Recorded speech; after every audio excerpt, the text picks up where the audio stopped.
सरकारों के व्यवहार को देखकर बिल्कुल ऐसा लगता है कि सरकार पूरी तरह से इस कोशिश में लगी है कि उसे किसी भी तरह से किसानों को पूरी तरह से खत्म कर देना है और वो किसानों के महत्व को बिल्कुल नहीं समझ रही है। दोस्तों, हमें इस बात को पूरा सीरियस लेना चाहिए, क्योंकि अगर किसान खत्म हुए तो आपको खत्म करने की कोई जरूरत नहीं है, आप अपने आप ही खत्म हो जाएंगे।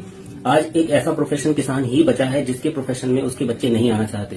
बाकी पॉलिटिशियन के बच्चे पॉलिटिशियन बनना चाहते हैं, डॉक्टर के बच्चे डॉक्टर बनना चाहते हैं, इंजीनियर के बच्चे इंजीनियर बनना चाहते हैं, और सभी छोटे या बड़े, यहाँ तक कि मजदूर का बच्चा भी मजदूर बन सकता है, लेकिन किसान के बच्चे किसान नहीं बन सकते। उनके प्रोफेशन में अब कोई प्रॉफिट बचा ही नहीं है, उनका जीना भी दुश्वार है। वो अपने किसानी खेती को करके अपने लिए आज की महंगाई में शिक्षा नहीं खरीद सकते, उपचार चिकित्सा नहीं खरीद सकते, कपड़े नहीं खरीद सकते। आज की महंगाई में वो फूड अपना अरेंज नहीं कर सकते, और जब इन बेसिक जरूरतों को कोई किसान पूरा नहीं कर सकता है अपने प्रॉफिट के साथ, तो फिर मुझे ये बताइए कि इस किसान की पीढ़ी को कैसे बचाया जाएगा और कैसे और नए किसान पैदा किए जाएंगे। दोस्तों, प्रॉफिट के साथ ही कोई प्रोफेशन जुड़ा होता है, और आज प्रॉफिट बिल्कुल किसानों का खत्म हो चुका है।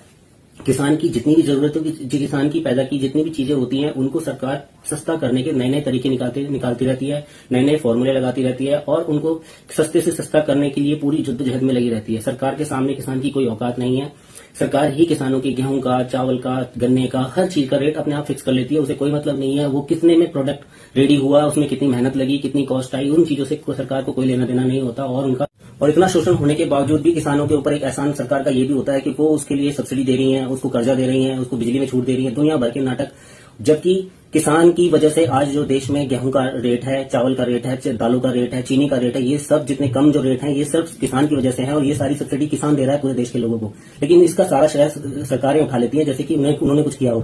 उन्होंने कुछ नहीं किया है, उन्होंने सिर्फ जबरदस्ती किसानों से ये चीजें छीनी है, चोरी की हैं, और जबरदस्ती के रेट उनके फिक्स करके उनसे जबरदस्ती इन चीजों को खरीद लेती है और दुनिया में बांट देती है। ये जो आज फ्री का अनाज जो बट रहा है, ये सिर्फ किसानों का बट रहा है, ना कि कोई सरकारें बांट रही हैं। जो गल्ला बट रहा है, जो भी चीजें आज किसानों की पैदा की हुई सरकारें अपने नाम पर बांट रही हैं, वो सारा देश को किसान बांट रहा है, और उसका श्रेय किसान को ना इज्जत मिल रही है, ना उसका कोई श्रेय मिल रहा है। दोस्तों, आज की जनजी, जो आज के जो लोग हैं, जो नई जनरेशन है, उनको तो किसानों का इस योगदान का तनिक भी नहीं पता होगा। वो लोग तो शायद ही समझेंगे कि चीनी और चावल और तेल, घी कौन पैदा करता है। उन्हें तो लगता है ये फैक्ट्रियां पैदा करती हैं जो इनके घर में होम डिलीवरी कर रही हैं।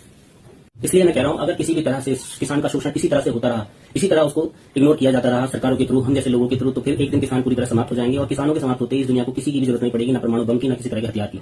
अचानक ही ऑटोमेटिक सारी दुनिया अपने आप समाप्त हो जाएगी, क्योंकि किसान की चीजों को, जिन चीजों को किसान बनाता है, पैदा करता है या उनको उपजाता है, उनका कोई सब्सिट्यूट इस दुनिया में नहीं है। उनकी जगह कुछ और इस्तेमाल आप कर नहीं सकते। ये आपको अपने आप को भी समझा लेना चाहिए, और अपनी आने वाली पीढ़ी को भी, क्योंकि किसान की कितनी जरूरत है।